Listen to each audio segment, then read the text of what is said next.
Hey team, Jen here. I am making this post today about Edward Abbey's Desert Solitaire, and I wanted to bring up one of the ideas that I constantly think of whenever I read this novel.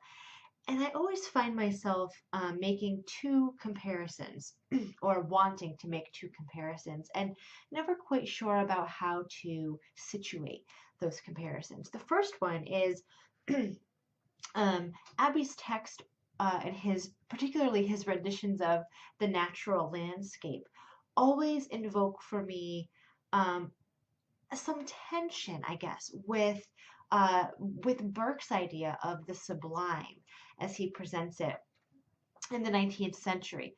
Burke is a romantic writer of the British canon, and several of you are probably familiar with at least some excerpts or some chapters from his book on the Sublime.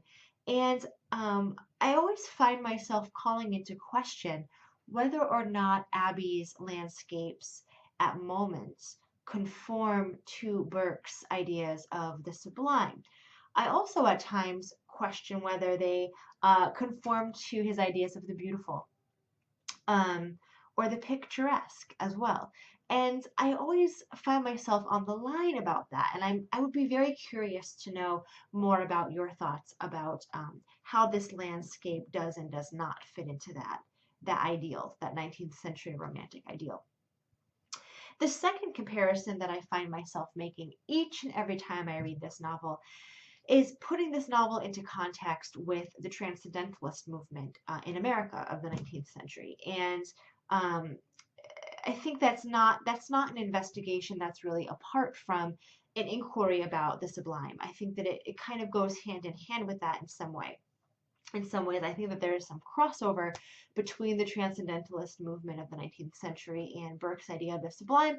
But on the other hand, I also think that there are some major differences between those movements that need to be taken into consideration. But would Abbey fit in terms of context and scope and approach and vision with the Transcendentalist movement in his apparent understanding and presentation of nature, the forces of nature, the values of nature, nature versus man, nature versus human nature? How do we juxtapose Abbey with that movement? Both of those contexts, the sublime and the transcendentalist, seem so relevant to me.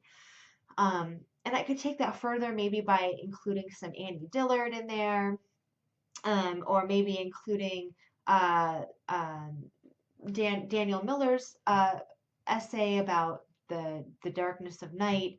But I think that for now, this is a good way to scratch the surface and have a conversation about where Abbey's nature fits into some larger contexts, some context from the past. I look forward to hearing your thoughts.